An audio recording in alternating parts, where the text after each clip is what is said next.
নমস্কার বন্ধুরা, কেমন আছেন? চলুন আজকে বানিয়ে নিয়েছি চিংড়ি মাছের একটা রেসিপি। সর্ষে পোস্ত একটা ফাইন পেস্ট তৈরি করে রেখেছি। এবার কড়াইতে তেল দিয়ে আলু দিয়ে দিলাম। এইভাবে আলুটাকে আমি কেটে নুন হলুদ দিয়ে ভালোভাবে লাল করে ভেজে নেব।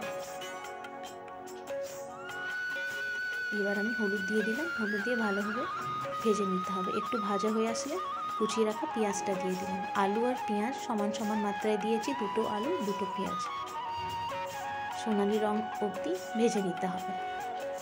এবার কুচিয়ে রাখা টমেটো দিয়ে দিলাম। টমেটোটাও ভালোভাবে ভেজে নিতে হবে নরম হওয়া অবধি।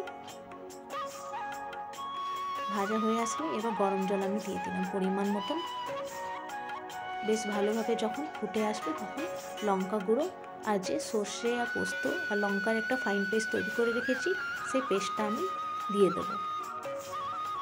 কিছুক্ষণ নাড়াচাড়া করে 10 মিনিটের জন্য লো ফ্লেমে ঢেকে ছেড়ে দেবো। এবার আমাদের আলুটাও সেদ্ধ হয়ে গেছে। এবার ভেজে রাখা চিংড়ি মাছ